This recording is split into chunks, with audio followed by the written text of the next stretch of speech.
கர்த்தருடைய பரிசுத்த நாமத்துக்கு மகிமையுண்டாவதாக. இந்த ஆராதனையில் பங்கெடுக்கும்படியாக வந்திருக்கிறவங்க ஒவ்வொருவரையும் ஆண்டவராக இயேசுவின் நாமத்தினால வாழ்த்தி வரவேற்கிறேன். கர்த்தர் உங்களை ஆசீர்வதிப்பாராக. இந்த நாளிலும் நாம் தேவனுடைய வார்த்தை வாக்குதத்த வசனமாய் கர்த்தர் கொடுத்த வார்த்தையை நான் திரும்பவுமாய் நாம் வாசிப்போம். ஆபிரகாம் அந்த இடத்துக்கு யெகோவா ஈரே என்று பெயரிட்டான். அதனாலே கர்த்தருடைய பர்வதத்திலே பார்த்து கொள்ளப்படும் என்று இந்நாள் வரைக்கும் சொல்லப்பட்டு வருகிறது. அல்லேலூயா, அல்லேலூயா. கர்த்தர் இந்த ஆண்டிலே கொடுத்த வாக்குதத்தின்படி எல்லாம் கர்த்தருடைய பர்வதத்திலே நமக்கு பார்த்து கொள்ளப்படும். யார் ஒருவர் ஆபிரகாமை போல விசுவாசித்து கர்த்தருக்கு முதலிடத்தை கொடுத்து அவரை கீழ்ப்படிந்திருக்கிறோமோ அவர்களுடைய வாழ்க்கையில் எல்லாவற்றையும் அவர் பார்த்து கொள்ளுவேன் என்று வாக்கு பண்ணியிருக்கிறார். அல்லேலூயா. முக்கியமாக தேவச்சனமே, இந்த வார்த்தையில் கொடுக்கப்பட்டிருக்கிற பர்வதம் என்கிற வார்த்தை குறித்து தான் நம்ம இன்றைக்கு தியானிக்க போகிறோம். இந்த பர்வதம் என்று சொன்னால் என்ன? பர்வதம் அப்படின்ற வார்த்தை எதற்கு கொடுக்கப்படும் என்று சொன்னால், மலைகளுக்கெல்லாம் அரசன். பல மலைகள் உண்டு. சின்ன மலையானாலுமே அது நமக்கு ஆச்சரியமாக தான் இருக்கும் இல்லைங்களா? சின்ன குன்றே நமக்கு பார்த்திங்கன்னா எட்டாவது தூரமாக தான் இருக்கும், அது ஏறுறதே பெரும்பாடு. அதுபோல் பல மலைகளுக்கு சிகரமாய் அமையக்கூடியது, பல மலைகளுக்கு அரசனாக இருக்கக்கூடிய அந்த மலைகளுக்கு தான் பர்வதம் என்று சொல்லப்படும். நம்ம இந்திய தேசத்தில் உயர்ந்த மலை என்று சொல்லப்போனால் நம்முடைய இமயமலை. நமக்கு ஒரு பக்கத்தில் அது ஒரு பார்டர் மாதிரி நின்று எத்தனை யுத்த வீரர்கள் நின்றாலும் பாதுகாக்க முடியாத அளவு ஒரு பெரிய பாதுகாப்பை நம்முடைய தேசத்துக்கு இமயமலை கொடுத்துட்ருக்கு. அல்லேலூயா. இதுவரை இமயமலை யாரும் தாண்டி உள்ளே வரல, ஏறி உச்சிக்கு போயிட்டாங்க. ஆனால் யாரும் தாண்டி என்ன பண்ண முடியல, நம்ம தேசத்துக்குள்ளே வர முடியல. அந்த அளவுக்கு ஒரு பெரிய பாதுகாப்பாய் இமயமலை நின்றுட்டுருக்கு. அது மாத்திரம் இல்லை தேவச்சனமே, நம்ம தமிழ்நாட்டில் இருக்கிறதுலையே பெரிய மலை எது அப்படின்னு சொல்லி உங்களுக்கு தெரியுமா? இருக்கிறதுலே தமிழ்நாட்டில் உயரமான மலை மேற்கு தொடர்ச்சி மலை, அதை சார்ந்து தான் இருக்குது எல்லாமே. எது அப்படின்னு சொன்னாக்கா திருவண்ணாமலை. அது பேர் என்ன அப்படின்னா நவீர மலை அப்படின்னு சொல்லி போடப்பட்டிருக்கு. அந்த மலைக்கு பல பேர்கள் இட்டு வழங்கி கொண்டு வருகிறது. அதுதான் நம்ம தமிழ்நாட்டிலே இருக்கக்கூடிய மலைகளில் உயர்ந்த மலை. ஏன் இந்த மலையை பற்றி இன்றைக்கி நம்ம பார்க்கணும் அப்படின்னா, நீங்கள் வாசிங்க ஏசாயாவின் புஸ்தகம் 8ஆம் அதிகாரம் 18ஆம் வசனம், ஏசாயா 24ஆம் அதிகாரம் 23ஆம் வசனம், சங்கீதம் 74 2ஆம் வசனம். இதோ நானும் கர்த்தர் எனக்கு கொடுத்த பிள்ளைகளும் சீயோன் பர்வதத்தில் வாசமாயிருக்கிற சேனைகளின் கர்த்தராலே இஸ்ரவேலில் அடையாளங்களாகும். இஸ்ரவேலின் தேவன் சேனைகளின் கர்த்தர் எங்க வாசம் பண்ணுகிறாரா? சீயோன் மலை மேல் வாசம் பண்ணி கொண்டார். ஏசாயா 24:23 இப்படியா சொல்லுது, வாசிங்க. சேனைகளின் கர்த்தர் சீயோன் மலையிலும் எருசலேமிலும் ஆளுகை செய்கிறார். சீயோன் மலையில் அவர் ஆளுகை செய்து கொண்டிருக்கிறார். அல்லேலூயா. சங்கீதம் 74 2ஆம் வசனம், நீர் பூர்வ காலத்தில் சம்பாதித்த உமது சபையையும் நீர் மீட்டுக்கொண்ட உமது சுதந்திரமான கோத்திரத்தையும் நீர் வாசமாயிருந்த சீயோன் பர்வதத்தையும் வாசமாயிருக்கிற சீயோன் பர்வதம். அல்லேலூயா சொல்லுங்க, அல்லேலூயா சொல்லுங்க. தேவன் வாசம் பண்ணி இந்த பூமியில தெரிந்து கொள்ளப்பட்ட இடம் எது அப்படின்னு சொன்னா, இந்த பர்வதங்கள் மேல் அவர் வாசம் பண்ணுகிறார். அல்லேலூயா. சீயோன் பர்வதத்தின் மேலே அவர் வாசம் பண்ணுகிறார் என்று நமக்கு வேதம் தெளிவாய் சொல்லப்பட்டிருக்கு. இந்த சீயோன் பர்வதத்தின் மேலே தான் கடைசியில் ஆண்டவர் என்ன பண்ணார்? கடைசி நாட்களுடைய ஆண்டோடைய கால் படப்போது அப்போ அந்த மலை 2ஆக பிரியோன்னு சொல்லப்பட்டிருக்கு. அல்லேலூயா, அல்லேலூயா. அதற்கான காரியங்கள்லாம் இன்றைக்கி ஒரு டாக்டர் ஒரு ஹோட்டல் கட்டக்கூடிய ஒரு மனுஷன் அதில் போய் ஹோட்டல் கட்டணும்னு கேட்டாராம். அப்போ அதை பற்றி ஆராய்ச்சி பண்ணக்கூடிய அந்த மண் ஆராய்ச்சி பண்ணுறவங்க பார்த்துட்டு சொன்னாங்களா, இல்லை இது கீழேருந்து வீரல் விட்டுட்டுருக்கு, எந்த நிமிஷம் இந்த மலை என்ன பண்ணிடும் 2ஆக பிளந்துடும், இது மேலே ஹோட்டல் கட்ட முடியாது அப்படின்னு பெர்மிஷன் கொடுக்கலையா. காரணம் இப்போ உங்களுக்கு புரிஞ்சிடுச்சா? ஆண்டவராகி தேவன் வரும்போது அவர் காலை அங்கே தான் வைக்க போகிறார். அல்லேலூயா, அல்லேலூயா. அருமையான தேவச்சனமே, இந்த மலை விசேஷமாய் நான் அவர் படைத்த படைப்புகளிலேயே இந்த மலையை விசேஷமாய் அவர் தெரிந்து கொண்டு அவர் வாசம் பண்ணுகிறதுக்கு என்ன காரணம் அப்படின்னா, அந்த மலை என்பது ஒரு பெரிய பாதுகாப்பு. சமவெளியை காட்டிலும் மற்ற எந்த அவருடைய படைப்பை காட்டிலும் மலையை பார்த்தா நம்மலாம் என்ன பண்ணி போயிடும், பிரமிச்சு போயிடும். ஐயோ எவ்வளோ ஹைட்டுப்பா, எவ்வளோ அகலம்ப்பா, இதை சுற்றி வரவே முடியாது, இதை ஏறவே முடியாது, அதை தொடவே முடியாது அப்படின்ற ஒரு நிலைக்கு நாம் கடந்து போகிறோம். ஸோ அந்த பிரமிக்க முடியாத ஒரு ஸ்தலமாய் மனுஷனால் காணப்படுகிறபடினாலே அதை தேவன் தன்னுடைய வாசஸ்தலமாய் ஏற்படுத்தி கொண்டார் தேவச்சனமே. அது மாத்திரமல்ல, மலை என்பது நமக்கு ஒரு நல்ல பாதுகாப்பு கவசத்தை போல இருக்கக்கூடியது. அது மாத்திரமல்ல, அதில் நிறைய கனிம வளங்கள் நிரம்பி இருக்கு. அருமையான தேவச்சனமே, அது மாத்திரமல்ல, இந்த மலை என்பது ஒரு சுத்தமாக நல்ல காற்றை பியூரிஃபை பண்ணக்கூடிய ஒரு ஸ்தலமாக இருக்குது. ஏன்னா அங்கே நிறைய மரங்கள் இருக்கும். மலையை சுற்றி என்ன இருக்கும், அதிகமான மரங்கள் இருக்கும். அதிகமாக அந்த மலைகள் மேலே மரங்கள் வளர்கிறதுக்கு என்ன காரணம்னு நீங்கள் நினைக்கிறீங்க? மலை மேலே மட்டும் நிறைய மரங்கள் இருக்கிறதுக்கு என்ன காரணம்னு நினைக்கிறீங்க? மண் வளம் எப்படி வருதுன்னு நினைக்கிறீங்க? மண் அங்கே மட்டும் எப்படி வளமாக இருக்குது? நம்ம யாரும் போய் தண்ணி ஊற்றுறதில்ல, நம்ம யாரும் போய் பராமரிக்கிறதில்ல, நம்ம யாரும் போய் அதுக்கு எரு போடுறதில்ல. ஆனால் அங்கே வளர்கிற மரமோ செடியோ கொடியோ ரொம்ப செழிப்பாக வளருது. காரணம் என்ன தெரியுமா உங்களுக்கு? மண் அவ்வளோ வளமாக இருக்கிறதுக்கு என்ன காரணம் தெரியுமா? என்ன காரணம்னு சொல்லி பார்த்தீங்கன்னா, மலைகள் உயர்ந்து இருக்கிறபடினால சூரிய வெளிச்சத்தில் இருக்கக்கூடிய நல்ல சக்திகளெல்லாம் அது இழுத்து பூமிக்கு கொடுக்கறதுனால மலையும் மலையை சுற்றி இருக்கிற இடங்கள்லாம் பயங்கர செழிப்பாக இருக்குமா. அல்லேலூயா. இந்த மாட்டுக்கு, நாட்டு மாட்டுக்கு பார்த்தீங்கன்னா, நாடு மாடு பார்த்துக்கிறீங்களா? எத்தனை பேர் பார்த்துருக்கீங்க? இன்றைக்கி ஒரே ஆடு மாடு கோழியாக இருக்குதுல்ல? சரி, மாடு பார்த்துருக்கீங்களா? எத்தனை பேர் நாட்டு மாடு பார்த்துருக்கீங்க? அதுக்கு சிமிலின்னு ஒன்று சொல்லுவாங்க. அது எங்கே இருக்கும்? எங்கே இருக்கும்? முதுகில் இருக்கும். அப்படியே ஒரு மேடு மாதிரி இறங்கி, ஒட்டகத்துக்கு வரக்கூடிய மாதிரி ஒரு மேடு இறங்கி வரும். அதுதான் நம்ம ஊர் நாட்டு மாடு. இது சீமை மாட்டுக்கெல்லாம் என்னது இருக்காது. ஆனால் இன்றைக்கி சீமை மாட்டு பால் தான் முக்கால்வாசி நம்ம குச்சின்னுக்கிறோம். அதனால தான் நம்ம மக்கள்லாம் எப்படி இருக்கிறாங்க, எப்படியே இருக்கிறாங்க. அதெல்லாம் சொல்ல வேண்டாம். இப்போ பார்த்தீங்கன்னா, அந்த சிமிலின்றது எதுக்காக அந்த மாட்டில் இருந்துச்சான்? கடவுளுடைய படைப்பு எவ்வளோ கிரேட் பாருங்கள். அந்த மாட்டு மேலே இருக்க அந்த சிமிலி சூரிய வெளிச்சத்தில் இருக்கிற எல்லா சக்தியும் உறிஞ்சி இந்த பூமிக்கு அதோட வேஸ்டேஜ் மூலமாக கொடுக்குதான். ஸோ அதனால தான் மாட்டு சாணம், மாட்டு யூரின் இதெல்லாம் பார்த்திங்கன்னா நல்ல பயிர் வளமாக உருவாகிறதுக்கு, நல்ல செடி கொடிகள் வளர்கிறதுக்கு நல்ல உரமாக பயன்பட்டுச்சு. அல்லேலூயா. அந்த நாட்கள்லாம் யார் யூரியா அந்த டிஐபி எல்லாம் போட்டது? எல்லாம் மாட்டு சாணத்தை தான் போட்டாங்க. வீடு வீடாக போராக சேர்த்து வச்சுருவாங்க. அதை தான் கொண்டு போய் வயல்களில் போட்டாங்க. நல்லா விளைஞ்சது, சத்துள்ள ஆகாரம் அன்றைக்கி கிடச்சிது. இன்றைக்கி அது கிடைக்கல. காரணம் என்ன தெரியுமா? மாட்டை காலி பண்ணிட்டாங்க. மாடு காலியாகிறதுனால எல்லா பயிர் வளங்களும் நமக்கு மோசமாயிடுச்சு. இப்போ எல்லாம் கெமிக்கல் தான், நம்ம ப்ராடக்ட் தான் சாப்பிட்டுக்கிட்டு இருக்கோம். இதுக்கு முக்கிய காரணம் அந்த மாடுகள் தான், அதோட சிமிலி தான். அதுபோல் ஒவ்வொரு மலைகளும் நமக்கு அந்த காரியத்தை செய்தான். ஸோ அதோட உச்சியிலிருந்து அது பெற்றுக்கொள்கிற அந்த சூரிய ஒளி கதிரோட வல்லமையெல்லாம் இந்த பூமிக்கு பரவி கொடுக்குதான். அதனால தான் மலையை சுற்றி இருக்கிற எல்லா இடமும் நல்லா செழிப்பாக இருக்கும். ஸோ நல்ல பயிர் வகைகள் வளரக்கூடிய தன்மை உள்ள அந்த மண் வளம் நல்லா இருக்கும். அல்லேலூயா சொல்லுங்களேன். ஸோ அதை செய்து முக்கியமாக பார்த்தீங்கன்னா, வானத்தின் மழையை அதிகமாக பெருக்க செய்கிறது மழை தான். மழை இருக்கிற இடத்துல அடிக்கடிக்கு மழை பெஞ்சிட்டே இருக்கும். காரணம் என்ன? அங்கே போகக்கூடிய எல்லா மேகத்தையும் அதை தூண்டி மழையை வருவிக்கக்கூடியதாக இருக்குது.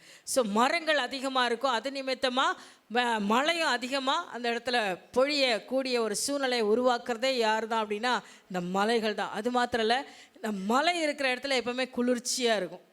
எவ்வளோ வெயில் அடித்தாலும் அந்த குளிர்ச்சி தெரிஞ்சிட்டே இருக்கும். அதுக்கு காரணம் என்ன அப்படின்னு சொன்னிங்கன்னா, அது இந்த சீதோஷண நிலைமையை அதை என்ன பண்ணுதான், அதை வந்து சரிமானப்படுத்துது. அது சரி விகிதத்தில் மக்களுக்கு தேவையான அளவுக்கு அதை உருவாக்கி கொடுக்கறது இந்த மலை தான். ஸோ நம்மளுடைய எல்லா வெப்பநிலையை கூட கண்ட்ரோல் பண்ணுறது மலை தான். நம்மளை சுற்றி இந்த மலையெல்லாம் உடச்சி வீடு கட்டிட்டோம். ஸோ அதனால தான் நம்மளாம் காஞ்சிட்டு கிடக்கிறோம், வேறு ஒன்றுமே இல்லை. இப்படியெல்லாம் நன்மை செய்யக்கூடிய அந்த மலைகளை நாம் பேணி பாதுகாக்க வேண்டியது அவசியமாக இருக்குது. அப்போ இந்த மலை அது மாத்திரம் இல்லை, அதில் உள்ள ரொம்ப அந்த கல்லுங்கள்லாம் வந்து ரொம்ப ப்ரெஷியஸ் கல்லெல்லாம் அங்கே கிடைக்குதான். ஆந்திரா பகுதியிலேருந்து தான் நமக்கு கிரைனைட் கல்லெல்லாம் உடச்சி எடுத்துகிட்டு வரோம், மார்பிள் கல்லெல்லாம் உடச்சிட்டு எடுத்துகிறோம். இதெல்லாம் விலையேற பெற்றதில்லை. நம்ம வீட்டுக்கு ஆசைப்பட்டாலும் போட முடியல கிரைனட்டு, மார்பிள், ஏன்னா பயங்கர காஸ்ட்லி. அதெல்லாம் இயற்கையாக தேவன் உண்டாக்கின மலைகளை உடச்சி கொண்டு வந்தது. அது மாத்திரம் இல்லை, இன்னும் விலையேற பெற்ற கற்கள் எல்லாம் இந்த மலைகளில் உருவாக்கப்பட்டது. இன்னும் ஒரு ரகசியத்தை சொல்கிறேன். இன்றைக்கி நம்முடைய ஒருவேளை நோவா காலத்தில் உண்டான ஒரு அழிவை போல இனி தேசத்தில் ஒரு அழிவு நெருப்புனால அழிய போகுதுன்னு சொல்லிட்டார் ஆண்டவர். இன்னைக்கு உலக மனுஷன் இந்த அறிவை கொஞ்சம் பெற்றுக்கொண்டு இன்னைக்கு அப்படி ஒரு வேளை இந்த உலகமே அழியக்கூடிய சூழ்நிலை வந்தாலும் நம்முடைய விதைகள், நம்முடைய சாப்பிடக்கூடிய எல்லா விதைகளும் அது அழியாதபடிக்கு காக்கணும்னு சொல்லிட்டு அண்டார்டிகாவில் போயிட்டு ஒரு மலைக்குள்ளே ஒரு பெரிய கிடங்கை உருவாக்கி அதுக்குள்ளே விதைகளை எல்லாம் எல்லா தேசத்து விதைகளையும் அங்கே பாதுகாக்கிறாங்களாம். இது எத்தனை பேருக்கு தெரியுமா அந்த ரகசியம்? சரி, அப்போ நான் தான் கண்டுபிடிச்சிக்கிறேன், அதனால் நானே சொல்கிறேன். அப்போ இது உண்மை, இதெல்லாம் நியூஸ்லேயே சொன்னாங்க. இது நமக்கு யூடியூப்பில் நிறைய விஷயங்கள் இதில் சொல்லப்படுது. ஸோ மனுஷன் இதெல்லாம் இன்றைக்கி ப்ரிசர்வ் பண்ணுறதுக்கு மலையை பிரத்யேகமாக தேர்ந்தெடுக்கிறதுக்கு காரணம் என்னென்னா மலை அழியாதுன்ற ஒரு நோக்கம். அல்லேலூயா. எந்த காற்று வந்தாலும், எந்த மழை வந்தாலும், எந்த அக்னி வந்தாலும் மழை என்ன பண்ண முடியாது, அசைக்க முடியாதுன்னு அவன் நினச்சிட்டு இருக்கான். ஆனால் வேதம் சொல்லுது, மலைகள் பெயர்ந்து போனாலும் தேவன் நினச்சா மழை கூட நிற்க முடியாது. அல்லேலூயா. கடுகள விசுவாசம் இருந்தால் மலையை பார்த்து பெயர்ந்து போனால் அது போயிடுமா. அப்போ எவ்வளோ வல்லமை நம்ம விசுவாசம், யோசிச்சு பாருங்க. நமக்குள்ள தேவன் மேலே வைக்கிற நம்பிக்கை உறுதி உள்ளதாக இருந்தால் எப்பேற்பட்ட மலையை கூட நம்ம என்ன பண்ணிடலாமா, அசைச்சு போடலாமா. அருமையான தேவச்சனமே, நீங்கள் வாசிங்க சங்கீதங்களின் புஸ்தகம் 125 1ஆம் வசனத்தை நீங்கள் வாசிங்க. கர்த்தரை நம்புகிறவன் என்றென்றைக்கும் அசையாத நிலைத்திருக்கும் சீயோன் பர்வதத்தை போல் இருப்பார்கள். அல்லேலூயா சொல்லுங்க, அல்லேலூயா சொல்லுங்க. பக்கத்தில் கைப்பிடிச்சு சொல்லுங்களேன், கர்த்தரை நீங்கள் நம்பினீங்கன்னா சீயோன் பர்வதத்தை போல அசைக்கப்படாம இருப்பீங்களா? அசைக்கப்படவே மாட்டீங்க. அல்லேலூயா.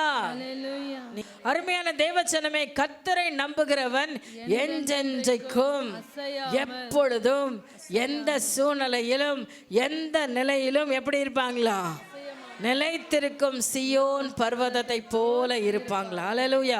மழை எப்படி காற்று வந்தாலும், எந்த வெள்ளம் வந்தாலும், எப்பேற்பட்ட அக்னி வந்தாலும் அசையாமல் நிற்குமோ, அதே போல தேவனை நம்பக்கூடிய ஒவ்வொருவரும் எந்த சூழ்நிலையிலும் நீங்கள் அசைக்கப்படுவதே இல்லை. அல்லேலூயா, அல்லேலூயா. தேவச்சனமே, யோவேல் 2ஆம் அதிகாரம் 1ஆம் வசனத்தை நீங்கள் வாசிங்க. என் பரிசுத்த பர்வதத்திலே எச்சரிப்பின் சத்தம் இடுங்கள். அல்லேலூயா சொல்லுங்களேன். தேவச்சனமே, இந்த பரிசுத்த பர்வதம் என்பது தேவன் தங்குகிற ஸ்தலம் என்பதை நாம் அறிந்திருக்கிறோம். இந்த பரிசுத்த பர்வதம் நம்ம எல்லாரும் இப்போ ஆண்டவர் மலையில் இருக்கிறாருன்றதுக்காக உலகம் அதை தெரிஞ்சு வச்சுருக்கு. அதனால தான் எல்லா விக்கிரக தெய்வங்களையும் எங்கே கொண்டு போய் வச்சிட்டாங்க. அவங்களுக்கெல்லாம் விஷயம் புரிஞ்சிச்சு, மலையில் இருந்தால் தான் கடவுள் வாழ்கிறாரு, கடவுள் இருக்கிற இடம் மலைதான்னு பிடிச்சி வச்சுட்டாங்க. நம்மெல்லாம் தெரியாமல் கோட்டை விட்டுட்டோம். அல்லேலூயா. ஆனாலும் ஒரு சில மலைகள் நம்ம ஆட்களும் பிடிச்சி வச்சுருக்காங்க, அங்கங்கே கோயிலை கட்டி வச்சுருக்காங்க. சீனாயில் பார்த்திங்கன்னா ஒரு பெரிய மலை கோயில் இருக்கான். அந்த மலை கோயிலுக்கு சர்ச் அங்கே இருக்குது. அது எப்படி போகிறாங்க அப்படின்னா ஒத்தடி பாதை தான். மலைக்கு மேலே கல் மேலே அவங்க, அதாவது படிக்கட்டுலாம் கிடையாது, அப்படியே ஏறணும், பாறாங்கல்ல பிடிச்சிட்டு ஏறணும். அதில் இந்த குழந்தைங்க, சின்ன குழந்தைங்களாம் கொண்டுட்டு போகிற தாய்மார் பின்னாடி முதுகில் கட்டிட்டு, அந்த கல் கொஞ்சம் மிஸ் ஆனாலும் விழுந்தா ஆள் காலி. அந்த மாதிரி ஒரு பயங்கரமான மலை பிரதேசத்தில் தான் அந்த கோயில் இருக்குது. ஆனால் ஒவ்வொரு ஆராதனைகளுக்கும் மக்கள் தவறாமல் அந்த கோயிலுக்கு போகிறாங்களாம். இல்லையா சொல்லுங்கள். இங்கே நல்ல ஒரு சர்ச் கடவுள் நம்மளுக்கு கொடுத்துருக்கிறாரு, எவ்வளோ சௌகரியமாக ஆண்டவர் நம்மளை வச்சு கூப்பிடுறாரு. ஆனால் அந்த ஆராதிக்க வர்றதுக்கு நமக்கு எவ்வளோ கஷ்டங்கள். நம்ம எத்தனை சாக்கு போக்குகளை தேவனுக்கு முன்னால் ஈஸியாக சொல்லிடுறோம்ல, ரொம்ப சிம்பிளாக முடிச்சிடும். ஏன் சிஸ்டர் சர்ச்சுக்கு வரல, ஏன் ஐயா சர்ச்சுக்கு வரல, அந்த பதில் உங்களுக்கே தெரியும். அல்லேலூயா, அல்லேலூயா. ஏன் வர மாட்டேங்கிறீங்க, ரொம்ப சிம்பிளாக பதில் சொல்லுவோம். ஆனால் தேவன் எவ்வளோ வேதனைப்படுவார், தேவன் எவ்வளோ மன கசந்து உங்களுக்காகவும் எனக்காகவும் எவ்வளோ கஷ்டப்படுவார். நீங்கள் யோசிச்சு பாருங்கள். ஏசாயாவின் புஸ்தகம் 2ஆம் அதிகாரம் 2ஆம் வசனத்தை நீங்கள் வாசிங்க. இந்த பர்வதமானது எப்படிப்பட்டதாக இருக்கிறது என்று ஏசாயா 2 அவர் சொல்லுகிறார். கடைசி நாட்களில் கர்த்தருடைய ஆலயமாகிய பர்வதம், கர்த்தருடைய ஆலயமாகிய பர்வதங்களின் கொடுமுடியில் ஸ்தாபிக்கப்பட்டு மலைகளுக்கு மேலாய் உயர்த்தப்படும் எல்லா ஜாதிகளும் அதற்கு ஓடி வருவாங்க. அல்லேலூயா. இந்த வருஷம் இதெல்லாம் நடக்க போகுதுங்க. நீங்களும் நானும் கர்த்தருக்கு பயந்து கீழ்ப்படிந்து அவருக்கு ஒருவருக்கே ஆராதனை செய்ய உண்மை உள்ளவர்களாக இருப்போம் அப்படின்னா ஜனங்கள் இந்த ஸ்தலத்தை தேடி ஓடி வரும்படி தேவன் கிருபை செய்வார். அல்லேலூயா, அல்லேலூயா. தேவனுடைய பர்வதம் அவர் வாசம் பண்ணுகிற ஸ்தலம் என்று சொல்லப்பட்டாலும் ஆண்டவர் சொல்றாரு, என் பர்வதமாகிய கர்த்தரின் ஆலயம் என்று சொல்லப்பட்டிருக்கு. 2 அதிகாரம் 2 வசனத்துல நீங்க தொடக்கத்துல வாசிக்கும் போது கடைசி நாட்களில் கர்த்தருடைய ஆலயமாகிய பர்வதம். அப்ப ஆண்டவர் சொல்றாரு, இது கர்த்தர் தங்குகிற ஸ்தலம். மோசே கிட்ட பார்த்து சொன்னாரு, நான் என் ஜனங்களோடு பேசும்படிக்கு ஆசாரிப்பு கூடாரத்தை உண்டாக்கு. எங்க உண்டாக்குன ஆண்டவர்? அவளுக்கு நடுவுல உண்டாக்குனார். அப்போ அவர்களுக்கு நடுவில் உண்டாக்கிட்டு ஆண்டவர் அவங்களோடு நான் பேசுவேன், நான் அந்த இடத்துல என் ஜனங்களை சந்திப்பேன் என்று சொன்னவர் கொஞ்சம் மக்களுக்குள்ள அக்கிரமம் அநியாயம் பெருகினதுக்கு அப்புறம் சொல்லிட்டார், என் ஆலயத்தை என்னோட கூடாரத்தை பிடுங்கி பாளையத்துக்கு புறம்பா போடு அப்படி மோசே அப்படின்னு சொல்லிட்டார். அவ்வளோ நான் சொல்கிறாரு, நான் என் ஜனங்களுக்குள்ளே உலாவி வருவேன், நான் அவர்கள் தேவனாயிருப்பேன், அவர்கள் என் ஜனமாக இருப்பார்கள். அவ்வளோ நேசித்து உங்களுக்கு நம்ம நடுவில் ஆசாரிப்பு கூடாரத்தை கட்டி அதன் மத்தியில் இருந்து நம்மோடு உறவாட நினச்ச ஆண்டவர் நம்மளை விட்டு தூரமாக வெளியில் போக நினச்சிட்டார். எப்போ தெரியுமா? நாம் அவருடைய வார்த்தைக்கு கீழ்ப்படியாத போது, நாம் அவரை விசுவாசியாத போது, நாம் அவரை முறுமுறுக்கும் போது, நாம் அவருடைய இருதயத்தை நோக பண்ணும்படியான கிரியைகளை நடப்பிக்கும் போது அவர் நம்மளை விட்டு வெளியே போயிடுறார். அல்லேலூயா. ஆனால் நம்மளை முற்றிலுமாக கைவிடலை. நான் உங்கள் மத்தியில் இருக்க மாட்டேன், தூரம் இருந்து உங்களை ஆசீர்வதிக்கிறேன்ட்டார். அல்லேலூயா, அல்லேலூயா. இன்னைக்கு நம்ம அந்த நிலையை பெற்றுக்கொள்ளக்கூடாது. தேவஜனமே, இஸ்ரவேல் ஜனத்தை போல நாம் இராதபடிக்கு நாம் அவரை நேசிக்கிற ஜனங்களா. உண்மையாக இஸ்ரவேல் ஜனக்கு கிடைக்காத பெரிய பாக்கியம் உங்களுக்கு எனக்கும் கிடைச்சிருக்கு. அதை நீங்கள் உணர்றீங்களா? அல்லேலூயா. அருமையான தேவஜனமே, அவர் அவங்களோட பேசிட்டு மட்டும் தான் இருந்தார், கேட்கறத கொடுத்துட்டு மட்டும் தான் இருந்தார். ஆனால் நீங்களும் நானும் பெற்ற பாக்கியம் என்ன தெரியுமா? அவருடைய ஒரே பேரான குமாரனை உங்களுக்காகவும் எனக்காகவும் இந்த பூமிக்கு அனுப்பி அவருடைய ரத்தத்தை சிந்த வைத்து அந்த ரத்தத்தினால உங்களை என்னை மீட்டெடுத்திருக்கிறார். நீங்களும் விளைக்கிரயமாக பெற்றுக்கொள்ளப்பட்டவங்க, நானும் நீங்களும் அவருடைய ரத்தத்தினால மீட்கப்பட்ட ஜனம். இஸ்ரவேலருக்கு அந்த நம்பிக்கை இல்லை, அந்த சூழ்நிலையும் இல்லை, அந்த பாக்கியம் இல்லை. ஆனால் உங்களுக்கு எனக்கு அந்த பாக்கியம் கிடச்சிருக்கு. அல்லேலூயா. அதனால் அவங்க செஞ்சால் செய்யலாம், செய்யாமலே போகலாம், பரவாயில்ல. ஆனால் நீங்களும் நானும் செய்யாமல் இருக்கவே முடியாது. அவர் கொடுத்த கட்டளைகளுக்கு நம்ம கீழ்ப்படிந்தே ஆக வேண்டும். அவர் சொன்ன வார்த்தைகளை நாம் கை கொண்டே ஆக வேண்டும். அவர் சொன்ன ஒவ்வொரு வார்த்தைகளையும் நம்முடைய வாழ்க்கையில் கடைபிடித்தே ஆக வேண்டும் என்ற நிலைக்கு நாம் இருக்கிறோம். ஏன்னா நாமெல்லாம் இப்போ யாரு? அவருக்கு விளைக்கிரமாய் பெறப்பட்டவர்கள். நாமெல்லாம் காசு கொடுத்து வாங்கப்பட்டவங்க இல்லை, ரத்தத்தினால வாங்கப்பட்டவங்க. அல்லேலூயா சொல்லுங்க. யாருடைய ரத்தத்தினால? இயேசுவின் ரத்தத்தினால நீங்கள் வாங்கப்பட்டவர்கள். உங்களுக்கென்று சுயமான எண்ணமோ சுயமான சிந்தையை இருக்கவே முடியாது.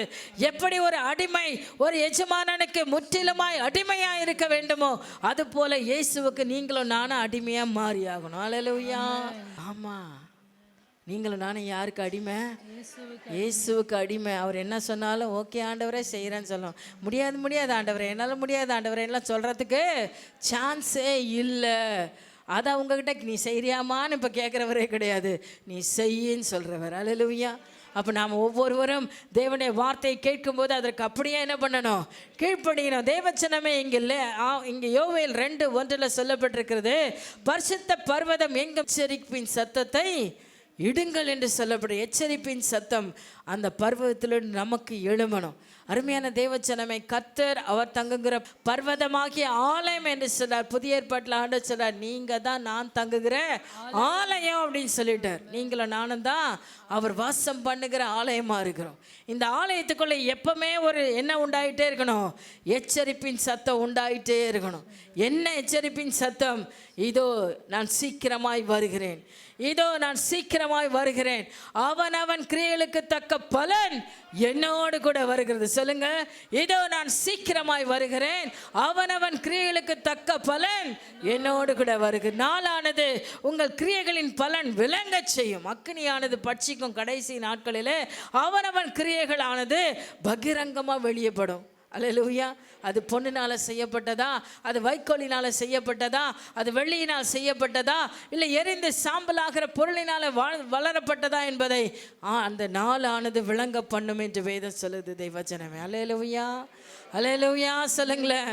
இன்னைக்கு நமக்குள்ள இந்த எச்சரிப்பின் சத்தம் கேட்கப்பட்டு கொண்டே இருக்கணும். ஆண்டவராக இயேசு வரப்போகிறார், ஆண்டவராக இயேசு வரப்போகிறார், ஆண்டவராக இயேசு வரப்போகிறார். ஆயத்தமாக ஆயத்தமாக ஆயத்தப்படு என்கிற சத்தம் இன்னைக்கு உங்களுக்குள்ள எனக்குள்ள தொனித்து கொண்டே இருக்கணும். அல்லேலூயா, அல்லேலூயா. எனக்காக கர்த்தர் யாவையோ ஆயத்தப்படுத்தி வச்சிருக்கேன், என் பர்வதம் எல்லாவற்றையும் பார்த்து கொள்ளப்படும் என்பதற்கு எனக்கு முதல் நாளே தேவன் வாக்கு பண்ணிட்டார். அல்லேலூயா. அவருடைய வாக்குத்தத்தங்கள் நிறைவேறுகிறத நான் பார்த்தேன். அப்போ பிடிச்சிக்கிட்டேன், இதெல்லாமே ஏற்கனவே செஞ்சது தான். ஆனால் செஞ்சிருந்தாலும் நிறைய விஷயம் நம்ம புத்திக்கு எட்ட போவதில்லை. இந்த நாள் அந்த அருமை சகோதரி மூலமாக ஒரு எழுப்புதல் தேவன் நம்முடைய சபையில் உருவாகணும்.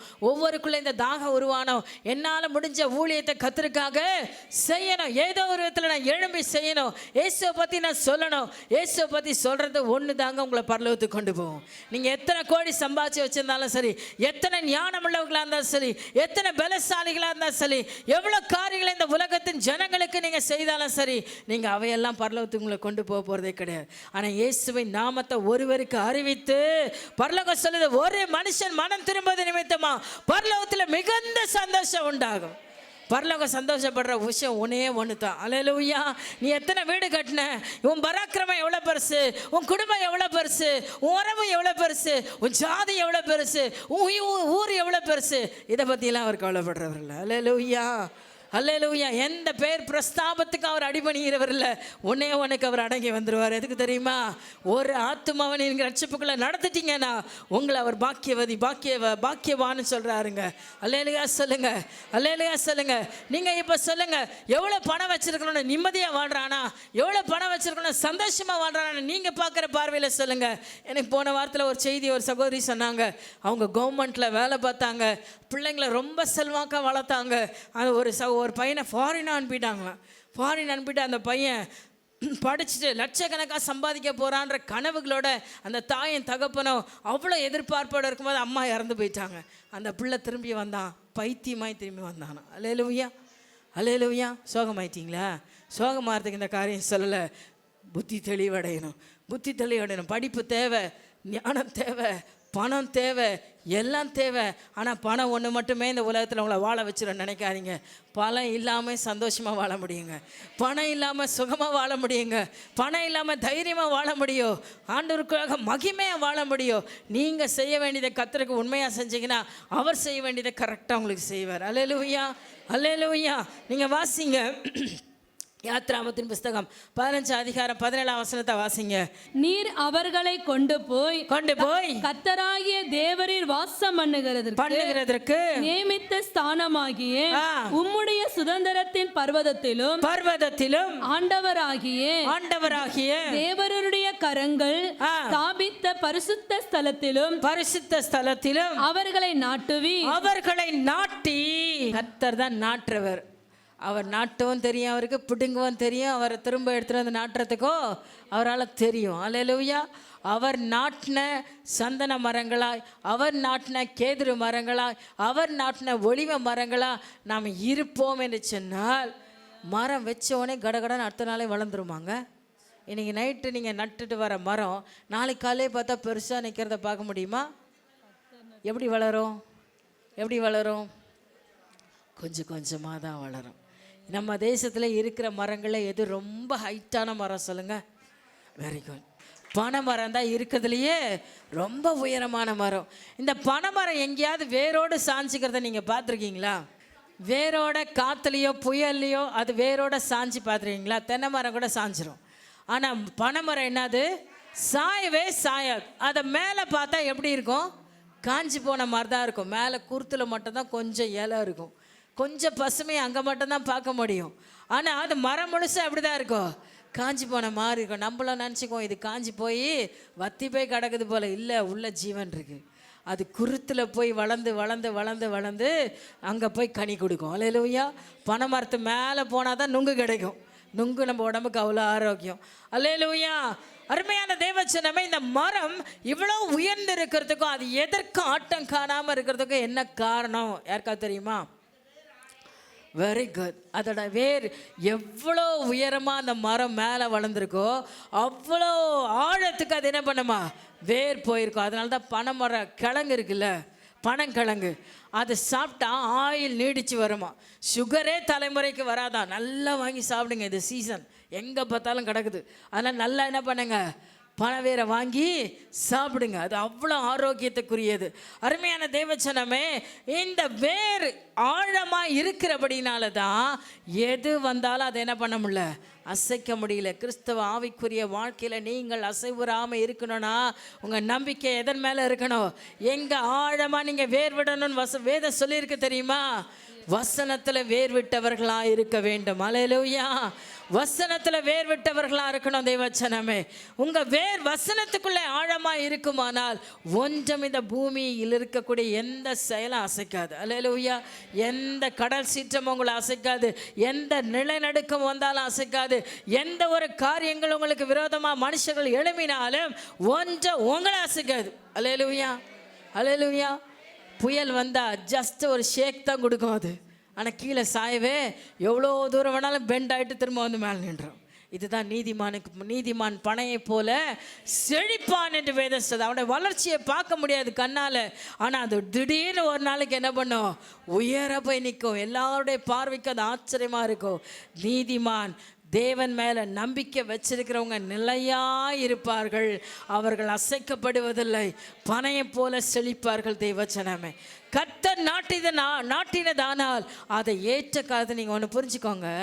அதை நாட்டிட்டு, அதை நான் ஏற்கனவே சொன்ன மாதிரி தான், மரத்தை வச்சவன் தண்ணி ஊற்றுறான். நீங்கள் என்ன தான் இப்போ எப்படி நம்ம மலை மேலே இருக்கிற செடி கொடிகளுக்கெல்லாம் தண்ணியை ஊற்றுறதில்ல, எந்த ஒரு இயற்கை உரங்களையும் நம்ம போட்டுக்கிடல, அது தானாக வளருது, நல்லா செழிப்பாக வளருது, உயர்ந்த கனிகளை கொடுக்குது, காலத்தை கனி கொடுக்குது. அதுக்கெல்லாம் காரணம் என்ன அப்படின்னா அதோட வேர் ரொம்ப மலை மேலே ஸ்ட்ராங்காக இருக்குமா. இன்றைக்கி நீங்களும் நானும் நல்ல இயேசு கிறிஸ்துவின் வார்த்தைக்குள்ளே வேர் விட்டவர்களாக இருக்கணும். நம்ம அப்பப்போ விழுந்து போகிறதுக்கு, சோர்ந்து போகிறதுக்கு, சபையை விட்டு நின்று போகிறதுக்கு என்ன காரணம் தெரியுமா? சின்ன பிரச்சனை வந்தாலும் சபைக்கு வர்றது கிடையாது. பணம் இல்லையா சபைக்கு வர்றது கிடையாது. ஏதாவது பிரச்சனையா உடனே சபைக்கு வர்றது கிடையாது. ஆண்டவர் ஆராதிக்கிறது கிடையாது. துதிக்க மனசு வர்றது கிடையாது. ஜெபிக்க மனசே இல்லை. ஜெபிக்கவே தோண மாட்டேங்குது. ஏன்? ஆரம்பம் முதல் தொடக்கத்துக்கு முன்னாலேயே உங்களை என்னை ஆசீர்வதிக்க தேவன் முன்பாக வந்து காத்திருக்கிறார். அல்லேலூயா. அல்லேலூயா. நீங்களும் நானும் வருவீங்க, உங்களை ஆசீர்வதிக்கணும்னு இங்கே மனுஷங்க யாரும் உங்களுக்கு காத்திருக்கல. வானத்தையும் பூமியும் படைச்ச சர்வ வல்லமையுள்ள தேவன் உங்களுக்கு முன்பாக வந்து காத்திருக்கிறார். அவருக்கு முன்னாடி நல்லா படித்த சங்கீத பகுதியில் பார்த்தா, அதிகாலமே இருட்டோடே காவல்காரர்கள் முழிக்கிறதுக்கு முன்னால நான் ஓடி போய் என் தேவனை நான் பார்ப்பேன். அல்லேலூயா. அல்லேலூயா சொல்லுங்க. தாவீதுக்கு ஏங்க அவ்வளோ ஆசீர்வாதம்? தாவீது மட்டும் ஏங்க? அவனும் மனுஷன் தானே, நம்மள மனுஷன் தானே, நம்மளை போல பாடுள்ள மனுஷன் தான் அவனும். அவன் செய்யாத அக்கிரமம் என்ன? அவன் செய்த அக்கிரமம் நம்ம செய்யலை. ஆமேன். சைலண்ட் ஆகிட்டீங்க. செய்கிறீங்களா அண்ணா? செய்கிறீங்களா? தாவீதை போல நானே செய்கிறீங்களா? பச்சை பயல் பின்னாடி திஞ்சு நிற்கிறீங்களா? இல்லையே. நம்மளாம் எவ்வளோ நல்லவங்க இல்லையா? தாவீது செஞ்ச பாவம் கூட நம்ம செய்யலையே. எவ்வளோ உத்தமமாக இருக்கிறோமே, எவ்வளோ பயந்து கடவுளுக்கு ஜீவிக்கிறோமே. அப்போ தாவீதை மட்டும் தேவன் ஏங்க நேசிக்கணும்? நம்மளே நேசிக்கிறதுக்கு அவர் ரெடியாக இருக்கிறார். அல்லேலூயா. தாவீது சொல்கிறான், எனக்கு ரொம்ப பிடிச்சது தாவீதோட வாழ்க்கையில், தாவீதின் இருதயத்துக்கு ஏற்றவன் ஆண்டவர் சொன்ன காரணமாக அதுதான். அவன் சொல்கிறான், நான் என் மனமாற நான் ஆண்டவருக்கு பிரியமில்லாமல் செஞ்ச காரியம் 2 தான். நீங்கள் சொல்லுங்கள், மனசாட்சி கை வச்சு சொல்லுங்கள். நான் ஆண்டவருக்கு பிரியமில்லாமல் இத்தனை காரியம் தாங்க செஞ்சுக்கிறேன். ஆண்டவராக இயேசு உபவாசம் முடிச்சுட்டு வரும்போது பார்த்தீங்கன்னா அவர் இப்போ எப்படி இருப்பார்? ஒரு ஆள் 4 ஆளாக இருப்பார் இல்லையா? 100 ஆளாக கூட இருப்பார். இப்போ நல்ல பிரசங்கம், நல்ல உபவாசத்தில் இருந்துட்டு 40 days அக்னியாக வர்றார். அவருக்கு முன்னால் போய் நின்றுட்டு அவன் சொல்கிறான், நீ என்ன பண்ண? அதை கூட விட்டுருங்க, உப்புரிகின் மேலே போய் நிறுத்திட்டு ஆண்டவர் சொல்றார், எல்லாத்தையும் இயேசு கிறிஸ்து கையில் பிதாவானவர் ஒப்படைச்சாராம். நியாய தீர்ப்பு சொல்கிற அதிகாரத்தையே அவர் கையில் கொடுத்து வச்சிருக்கிறான். அவருக்கு இருக்கிற ஒரே பொசிஷன் அதுதான். அதை கூட இயேசு கையில் கொடுத்து வச்சிருக்காரு. ஆனால் அந்த பிசாசு என்ன பண்ணுறான், அவரை கூட்டு போய் உப்பரிக்கு மேலே நிறுத்திட்டு அவன் துணிகிறத நீங்கள் கொஞ்சம் யோசிங்க.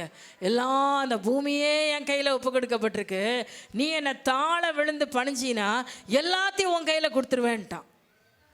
எவ்வளோ தந்திரமான பிசாசு பார்த்தீங்களா? இன்னைக்கு இந்த பிசாசோட தந்திரத்தை நீங்கள் புரிந்து கொள்ளணும் தெய்வச்சனமே.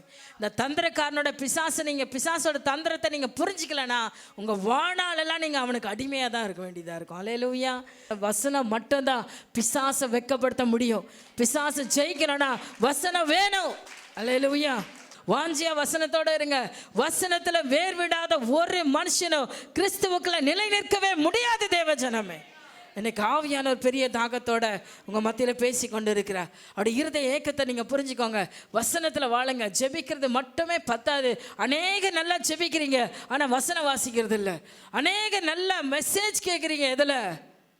எதில் கேட்குறீங்க?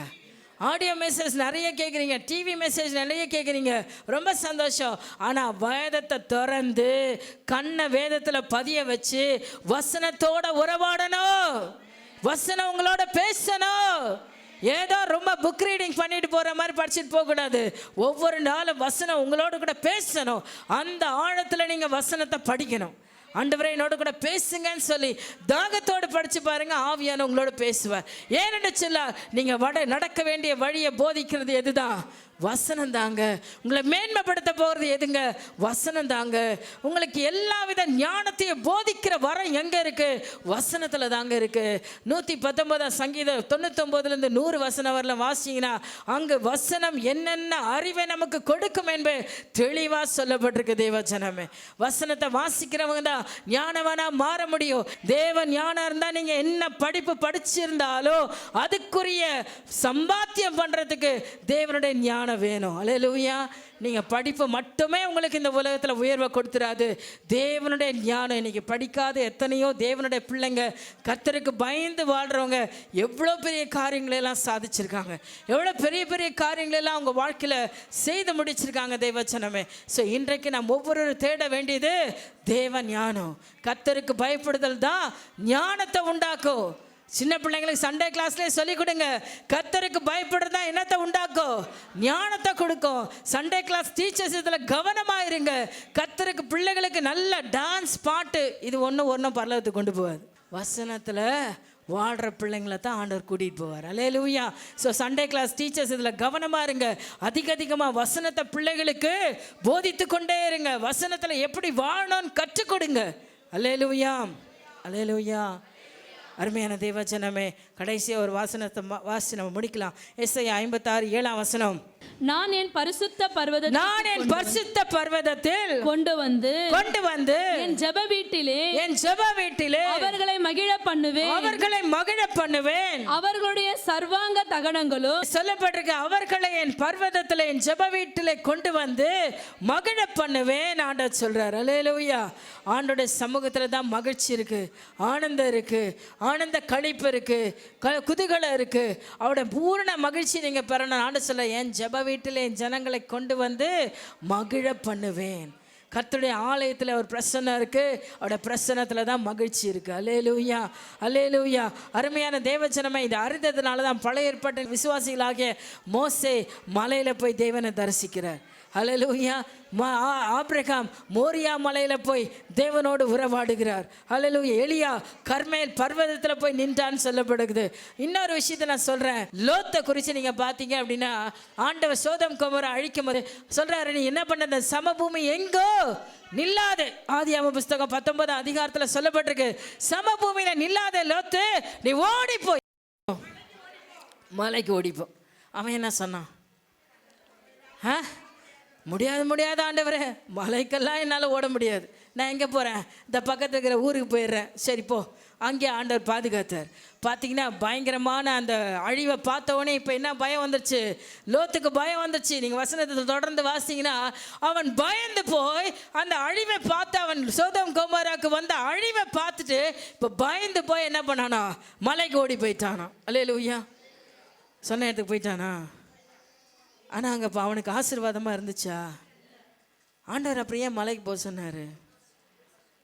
மலையில் தானே நீ பாதுகாப்பாக இருப்ப போன்னு சொன்னார்.